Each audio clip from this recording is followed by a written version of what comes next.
Hello and welcome to Starbound's second channel. My name is Gabriel the Bibi Capaldi and I'll be your narrator today. But before we get into today's story, please do check down below that you are subscribed to the channel. It's 100% free and helps us pop up on your feed a bit more often. The military helicopter vibrated violently as it moved through Earth's atmosphere, taking him to the alien event the humans called a marine boot camp. He stood rigid, close to the open door, his bulky green form taking up nearly twice the space of the human standing beside him. Black veins expanded and contracted visibly beneath his skin as he tried to maintain composure despite the unfamiliar gravity pulling at his insides. Kratos had expected many challenges as the first Tridorian warrior to participate in the interspecies military exchange program, but the physical discomfort of Earth itself hadn't been adequately covered in his briefing materials. Everything felt wrong. The air too thin and wet, the sunlight too yellow, the gravity somehow both stronger than his homeworld, yet not to the point it would keep him from walking. He studied the two humans observing him with concealed excitement. These semi-furred creatures, with their disgusting patches of keratin filament sprouting from their scalps, seemed entirely too enthusiastic about whatever was about to happen. Though his cultural training had been extensive, nothing had prepared him for the casual demeanor of Earth's military personnel. "Ready for the fall, big guy?" asked the one called David Strong, raising his voice over the helicopter's rotor noise. "First time using a jetpack can be rough." "I am." Kratos' translator implant searched for the appropriate human expression to express that he needed more time. "Almost ready." The second human, Alexei Agapov, flashed a set of blunt white teeth in what Kratos recognized as a smile. "Wait until you try what comes next. Much more exciting than a helicopter." Kratos' secondary eyelids fluttered with suspicion as David patted a sleek black device strapped to his own back. Before him, the ground of the alien planet felt disturbingly distant. "How can this flying object on my back be controlled?" "Don't worry about the controls. They're completely self-explanatory. Don't be a pussy," David said with a grin, moments before shoving Kratos forward. One moment, he was holding the frame, and then he wasn't anymore. The ground of Earth, a tiny blue-green speck thousands of meters below, seemed to rush up to meet Kratos as he tumbled through the air, his limbs flailing uselessly against gravity. His bulky green form spun wildly, black veins bulging across his skin from the sudden surge of fear hormones that coursed through his physiology. Just moments before, Kratos had been standing nervously in the loading bay of the human spacecraft, trying to understand why these Earth Marines seemed so exciting about jumping out of a perfectly functioning flying machine. As the first military exchange program between Earth and Trador, Kratos had expected formal ceremonies, tactical discussions, maybe even some weapon comparisons, not being unceremoniously shoved out of a spacecraft with what the humans called a jetpack strapped to his back. "You're gonna love this part of orientation," David Strong had assured him, slapping his broad green shoulder with a camaraderie that Kratos found perplexing. "Seriously, we had to pull some strings to get you up here. Usually, only Marsoc guys get to do halo jumps." The other human, Alexei Agapov, nodded enthusiastically. "It's tradition for welcoming interstellar warriors to Earth. Very big honor." Kratos didn't understand why these two were even here together. According to his briefing, Earth's military forces were divided along geographic and political lines. David was from something called the United States Marine Corps, and Alexei belonged to the Russian Naval Infantry. Why would opposing military forces coordinate for his arrival? The humans had explained it as special arrangements for this rare occasion, but it seemed inefficient and confusing, much like everything else about humans. And now, here he was, plummeting through Earth's atmosphere with no idea how to activate the supposedly self-explanatory device strapped to his back. Kratos twisted his thick neck to look up and saw both humans had also leapt from the craft, but unlike his wild tumbling, they were falling in controlled positions, arms and legs outstretched in what appeared to be deliberate postures. "They're not falling like me. Why are they not falling like me?" his mind screamed as he continued his chaotic descent. The control grips in his hand seemed to mock him with their complexity. The left handle had a red trigger under his index finger, 3 buttons under his thumb, and a dial he could rotate with his palm. The right was even more confusing, a throttle-like mechanism, 2 flip switches, and what appeared to be a small digital readout displaying numbers that were dropping as rapidly as he was. "Self-explanatory," Kratos roared into the rushing wind. "Which part is self-explanatory?" He tried pressing the red trigger on the left handle. Nothing happened. He rotated the dial on the left. Still nothing. He squeezed the throttle on the right, and his wild spin only accelerated. "I am Kratos, primary warrior of the Trador hegemony. I have defeated the acrid beasts of Vorkon Prime. I survived the vacuum mines of the Krell expansion. I will not die falling through the atmosphere of this primitive world." But as the ground rushed closer, Kratos began to contemplate the life choices that had led him to this moment. Why he had volunteered for this exchange program? Why had he believed the human ambassadors when they said it would strengthen interspecies relations? Why had he left his life mate, Krasa, and their 3 spawnlings for this? "Krasa will avenge me," he thought grimly. "She is a fierce warrior, second only to myself among our people. She will rain destruction upon these treacherous humans for their petty murder plot." The ground was now close enough that Kratos could make out individual trees in the forest below. He could see a clearing, presumably where they were meant to land, approaching at terminal velocity. He closed his eyes, preparing for impact, his final thoughts turning to his spawnlings, who would grow up without their parental guardian. Suddenly, with a jolt that rattled every bone in his massive alien frame, the jetpack activated. The force was so unexpected that Kratos' eyes snapped open, his arms and legs still flailing in panic as the device took control, slowing his descent dramatically. The sensation was like being yanked upward by an invisible hand, disorienting and somehow more terrifying than the free fall had been. "What is happening?" he bellowed, though no one could hear him. The jetpack guided him, completely independent of his input, toward the clearing below. As the treetops approached, the device modulated its thrust, bringing him into a controlled hover about 2 meters above the ground before unceremoniously cutting power and dropping him the remaining distance. Kratos landed with a heavy thud, the weight of the jetpack throwing him off balance and sending him tumbling across the ground until he came to rest against a tree trunk.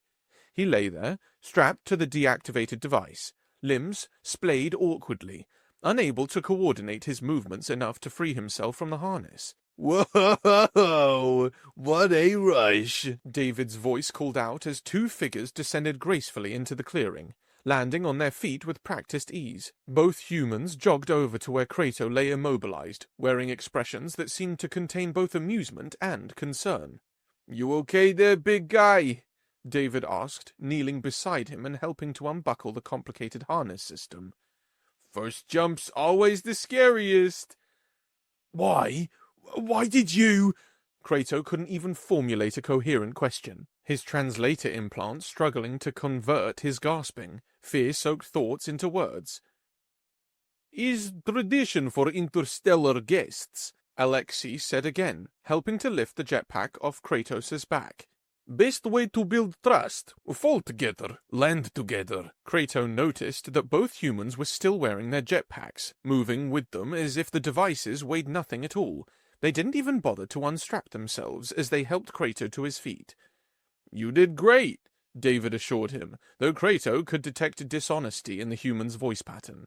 "Most first-timers scream the whole way down." "I was not screaming," Kratos insisted, finally regaining some composure. "I was issuing battle cries to intimidate the ground." This elicited laughter from both humans, another perplexing reaction that Kratos' cultural training hadn't prepared him for. "Listen," David said, his tone becoming more serious. "We wanted you to enjoy the fun part first, because what's coming next, well, it's intense." "Fun part?" Kratos repeated, the translator implant struggling to process the concept in this context. "The crucible," Alexei explained, his face taking on a respectful, almost solemn expression. Next 54 hours, very difficult, even for us. Final test of marine training. The crucible is no joke, David added. Limited sleep, limited food, constant physical challenges. Teamwork exercises under extreme stress. It's designed to push you beyond your limits. Kratos was about to respond when a booming voice cut through the clearing. Attention! All three turned to see a human approaching, shorter than David and Alexei, but somehow more intimidating. He wore a distinctive hat with a wide, flat brim and moved with a stiffness that even Kratos' military-oriented mind couldn't appreciate. Drill Sergeant Jones, David whispered quickly. Stand straight, don't speak unless spoken to.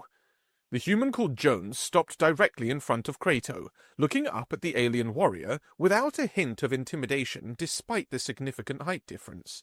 Welcome to Earth, Warrior Kratos of Trador, Jones said, his voice controlled but powerful. I will be supervising your participation in the Crucible exercise, commencing in approximately 30 minutes. The what? Kratos asked, panic rising again. I was informed this was an observational exchange, not a participation. Your leadership specifically requested you undergo standard Earth marine training procedures. Jones interrupted. They were quite insistent that you, as Trador's strongest warrior, could handle anything we throw at you. But I just arrived. I haven't even acclimated to your gravity, your atmosphere. They threw me from the flying machine. The jetpack was the fun part, Jones stated flatly. Fun part? Fun part? Kratos' translator struggled with the volume of his outburst. Your soldiers pushed me from the flying machine with no instruction. Jones's face remained impassive. The Mark 7 has automatic activation at 500 meters. You were never in any danger. Nobody told me this, Kratos protested. Just like nobody told our Marine, who's currently on Trador, about the exoskeletal adaptation chamber, or the methane swamp navigation exercise, Jones replied. Your defense minister specifically said, and I quote, Kratos can endure any challenge your primitive training can devise, so don't complain about what we do with your weak human. Inside Kratos' mind, a terrible realization was dawning. This wasn't some mistake or cruel joke. This was diplomacy. His government had volunteered him for this as a show of Trador superiority, expecting him to breeze through whatever pathetic trials humans could design. And in turn, they were probably subjecting the human exchange marine to the most brutal training regimens Trador had to offer. I am trapped with these crazy humans, Kratos thought. If I refuse, I dishonor the hegemony. If I fail, I dishonor the hegemony. There's no escape. The Crucible will test you in ways you cannot anticipate, Jones continued. You will carry a 40-pound rucksack and your assigned weapon at all times. You will be permitted approximately 4 hours of sleep over the entire 54-hour period. You will engage in physically demanding drills that require perfect teamwork and coordination. Each new detail made Kratos' heart sink further. His species could survive on less sleep than humans, but the combination of Earth's gravity and the physical exertion with added weight would be exhausting. Strong, Agapov, Jones barked, turning to the two Marines. Get your gear and report back here in 10 minutes. You'll be joining Fire Team Bravo with Kratos for the duration of the exercise. Yes, Drill Sergeant! Both humans responded in unison. As Jones marched away, Kratos turned to his companions in desperation. Is there no way to... Sorry, big guy. David cut him off. Once the Crucible starts, there's only 2 ways out. Completion or medical evacuation. But I've not trained for your specific drills, your tactics. We help you, Alexei said firmly. Come, we get equipment now. Stay close to us. We will show you everything. The three jogged across the clearing towards a series of tents set up at the far edge. Despite his greater muscle mass and the supposedly higher gravity of his homeworld, Kratos found himself struggling to keep pace with the humans. By the time they reached the equipment area, he was already breathing heavily. You okay? David asked, noticing Kratos' discomfort. Your atmosphere, thinner than I'm accustomed to, Kratos managed between breaths. It'll get better, David assured him, though Kratos wasn't convinced. Here, let me show you how to pack your ruck correctly. Weight distribution is crucial.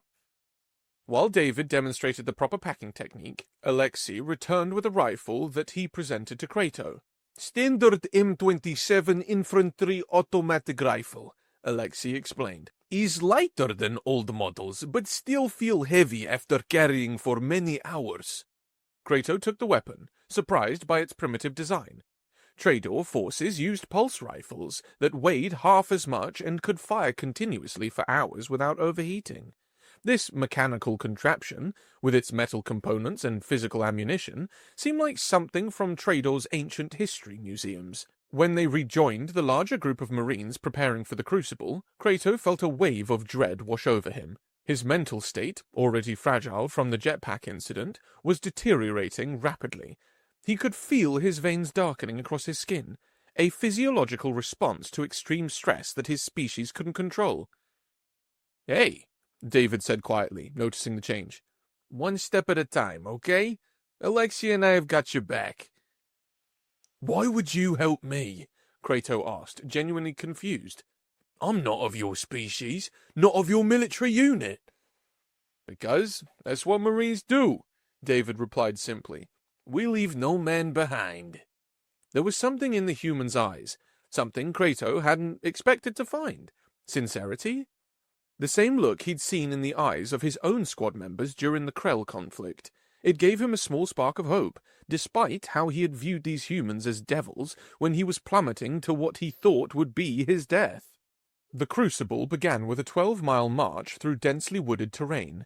Each Marine, and one alien, carried their full pack and weapon, moving at a pace that had Kratos struggling within the first kilometer, the black veins across his green skin expanding visibly with exertion.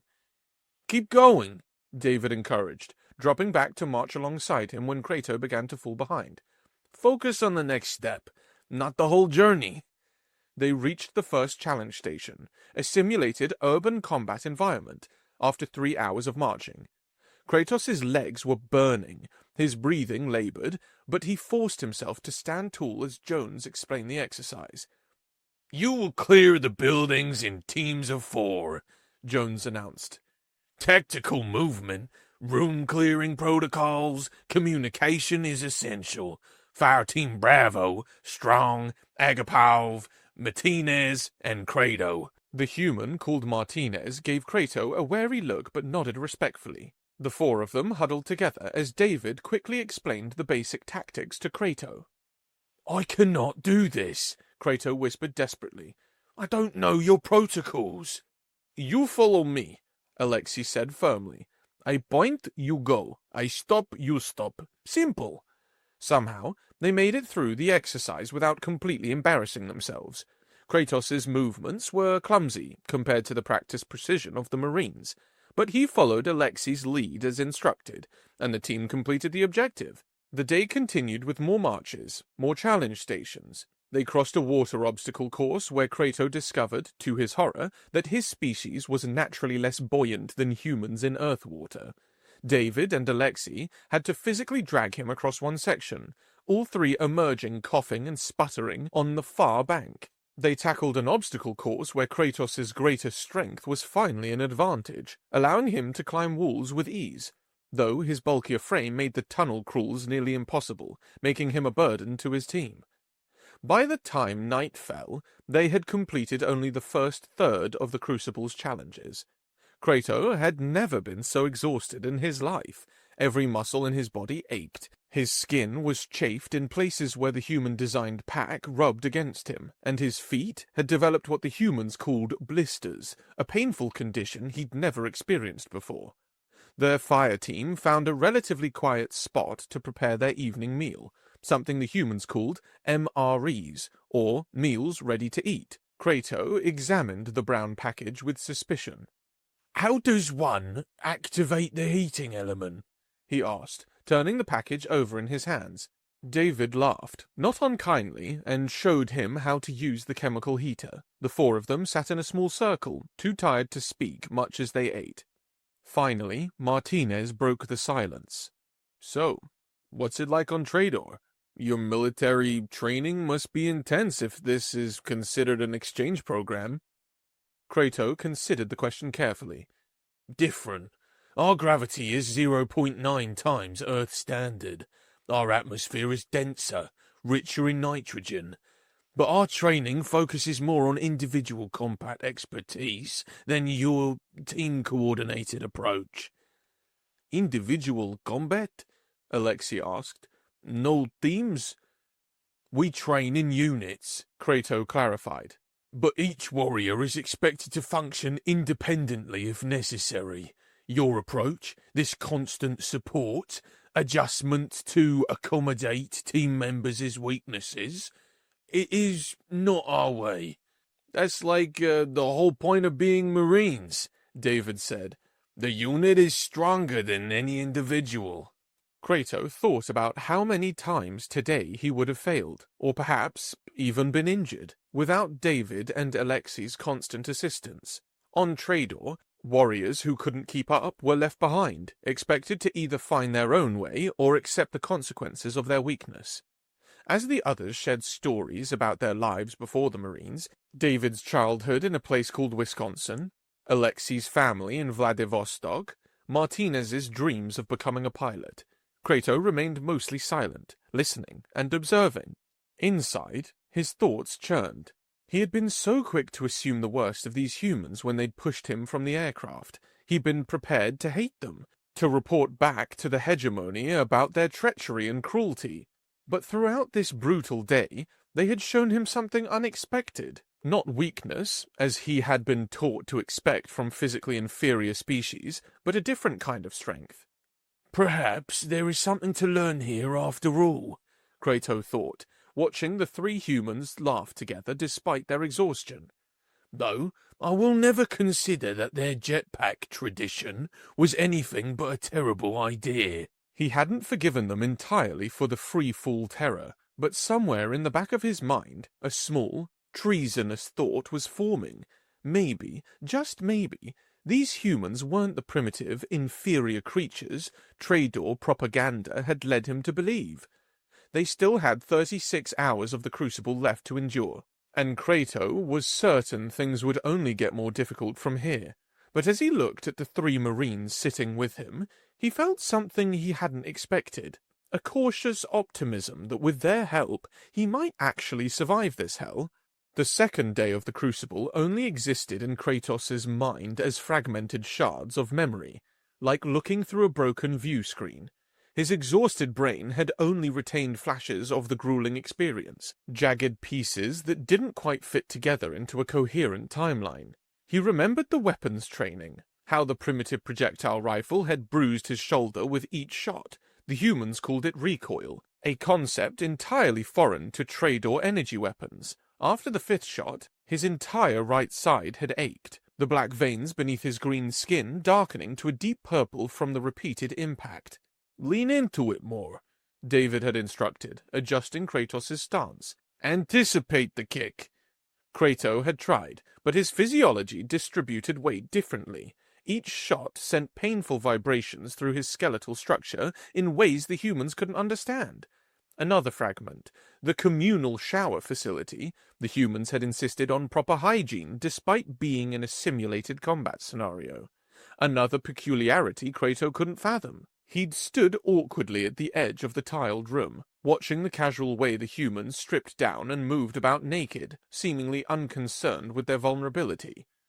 Water conservation, Drill Sergeant Jones had barked.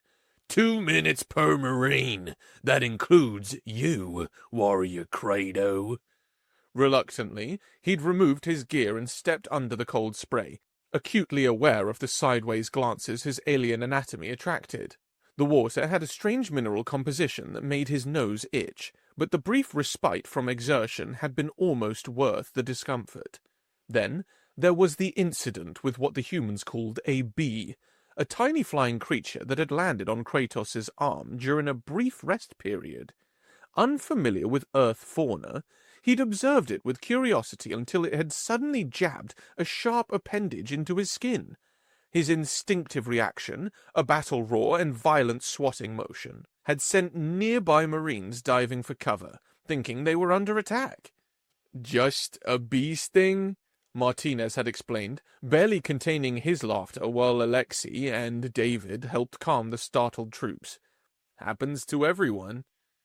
Your planet actively attacks visitors, Kratos had grumbled, the small puncture on his arm swelling to twice its normal size, his alien biochemistry reacting strongly to the unfamiliar toxin. These disconnected moments were all his exhausted brain had preserved from the countless drills, marches, and tactical exercises that had filled that second day.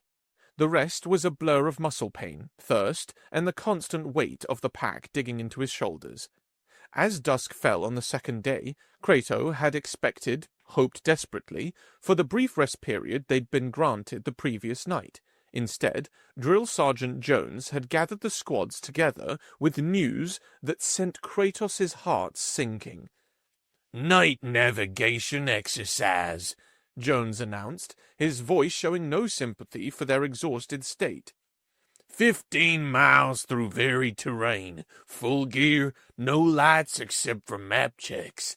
Your objective is to reach checkpoint Delta by 0400. A collective groan rose from the assembled Marines, quickly silenced by Jones's glare. "This phase separates the Marines from the wannabes," Jones continued. "Fire team integrity is essential. You will start at 5-minute intervals. Bravo team, you're first up." Kratos stood with leaden limbs as David quickly reviewed their route on the map. 15 Earth miles. After 2 days of constant physical exertion, with barely any sleep, carrying full combat loads. "I cannot." Kratos began to whisper to Alexei, but cut himself off. No. He would not voice weakness. He was Trador's champion, sent to prove their superiority. If these physically inferior humans could endure this trial, then so must he. As they assembled at the starting point, David gave him a concerned look. "Stay between me and Alexei. We'll set the pace." "I require no assistance for running," Kratos replied stiffly.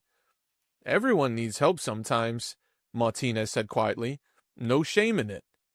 But there was shame in it, at least for a Trador warrior. To accept help for something so basic was to admit weakness, and weakness was unforgivable. Better to fail honorably than succeed through the charity of others. That was the Trador way.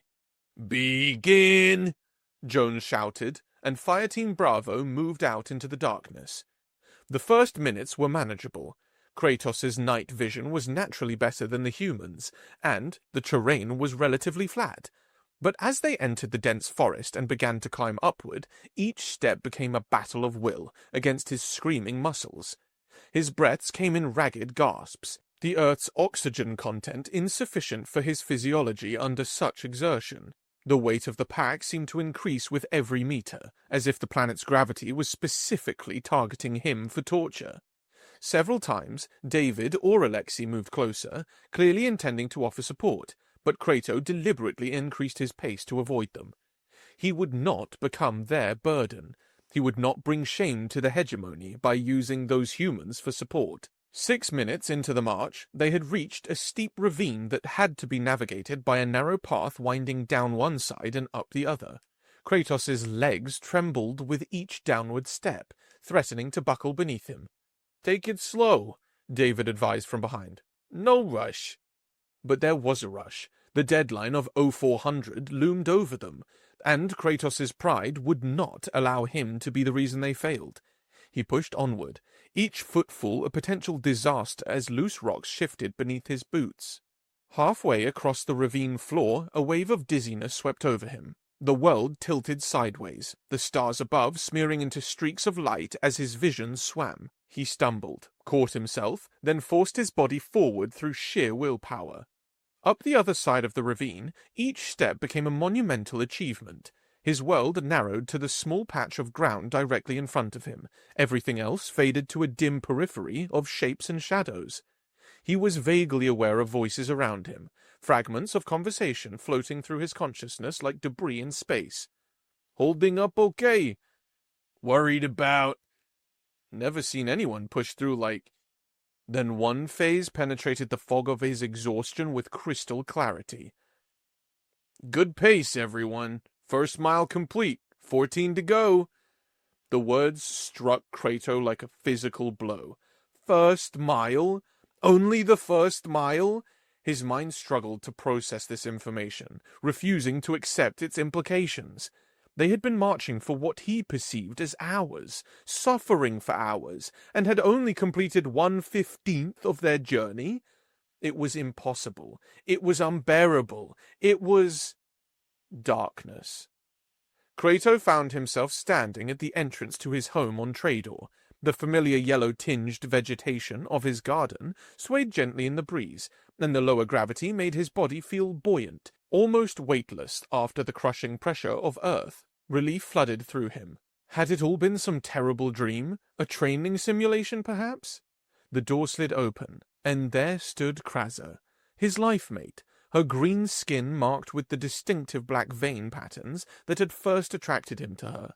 But instead of the warm welcome he expected, her face was set in an expression of cold disdain. "Kraza?" he said uncertainly. "You are not welcome here," she replied, her voice harder than he had ever heard it. "You are not the warrior I joined with." "What do you mean? I'm completing the exchange mission as ordered by the hegemony." "You have failed," she stated flatly. "Word has reached us of your weakness. How you could not even complete the simplest physical challenges of the humans without assistance. You shame not only yourself, but our entire species." "No, I tried my best. The conditions were..." "Excuses," she cut him off. "The Kratos I knew would never offer excuses. The Kratos I knew would have conquered any challenge, regardless of the circumstances." Behind her, Kratos could see their spawnlings watching from the interior doorway, their eyes reflecting the same disappointment he saw in Kraza's. "You are not the warrior you once were," Kraza continued mercilessly. "You are broken, weak. I dissolve our life bond." Despair crashed over him like a tidal wave, crushing his heart and stealing his breath. He had failed his mission, failed his species, failed his family. "It was the humans," he cried out in anguish. "They designed their training to be impossible. David and Alexei, they tricked me. They are not friends. They set me up for failure." Kraza's expression didn't change. "More excuses, more weakness." She began to close the door, and Kratos lunged forwards desperately, reaching out. "Coming around. Give him space." The yellow landscape of home dissolved, replaced by the concerned faces of David, Alexei, and Martinez looking down at him. He was lying on his back on the forest floor, the weight of his pack removed from his shoulders. Beyond them stood Drill Sergeant Jones, arms crossed, but with an expression that, surprisingly, wasn't entirely disapproving. "Welcome back, warrior," Jones said. "Congratulations to Fire Team Bravo on completing the night navigation exercise with all team members intact." Kratos blinked in confusion, his mind still partially trapped in the devastating dream. "Completing? But how?" He looked from face to face, finding no answers in their expressions. "You don't remember?" David asked, genuine concern in his voice. We had only walked 1 mile," Kratos said, shame coloring his voice. "I must have failed." Alexei and David exchanged a glance, then broke into tired smiles. "You walked 13 miles on your own," Alexei explained, his voice filled with something like awe. Your body kept moving even when your mind checked out. We've seen sleep marches before, David added, but never like that. You were like a machine. But the last 2 miles, Martinez interjected, that's when it got weird. You started talking, saying some pretty harsh stuff about humans and yourself. Saying bad things about how I had failed, Kratos murmured, the dream still vivid in his mind. About how David and Alexei were not friends but had tricked me. Yeah, that's it exactly, David nodded. But then you were stumbling badly, so we had to support you between us for the final stretch. Got you here just 10 minutes before the deadline. Kratos struggled to sit up, his body protesting every movement. But something stronger than physical pain was flowing through him, a profound gratitude that words could not adequately express. They had carried him. After he had rejected their help, after he had insisted on proving himself alone, after he had, in his delirium, accused them of treachery, they had still refused to leave him behind. He began, then stopped, unsure how to proceed. Trador warriors didn't thank others for assistance. Trador warriors didn't acknowledge help, but he was no longer just a Trador warrior. He was something else now, something changed by his experience. I will honor your names forever, he finally said, the formal Trador declaration of life debt feeling both appropriate and woefully insufficient. I didn't fail, and Krazo won't abandon me. David tilted his head curiously. Is that how it works in your culture? Your partner would leave you if you failed a military challenge? The question jolted Kratos fully back to reality. No, that wasn't how it works at all. Krazo was a warrior herself. She understood the realities of combat, of missions, of challenges that exceeded even the strongest warrior's capacity. The nightmare had been just that, a nightmare born of exhaustion and cultural pressure, not reality. No, he admitted, his tone awkward. My mind was, playing tricks. Krazo would never. That's not her way. Good to hear, Martinez said. Because if you think this was hard, you should try marriage. The humans laughed, and after a moment Kratos joined them, a strange, rasping sound that few humans had ever heard from a Tradorian. Then, without further ceremony, he toppled backward, consciousness finally claiming its due as his systems shut down for desperately needed recovery. 5 days later, Kratos walked the stark white corridor of the Trador diplomatic vessel in orbit around Earth. His body had mostly healed, though certain movements still triggered twinges of pain, souvenirs of the crucible that his physiology was still processing. He moved toward the central junction where, according to the mission brief, he would meet the human marine who had been sent to Trador while Kratos endured Earth's training. They would cross paths here, each returning to their homeworld with whatever lessons they had learned from the exchange.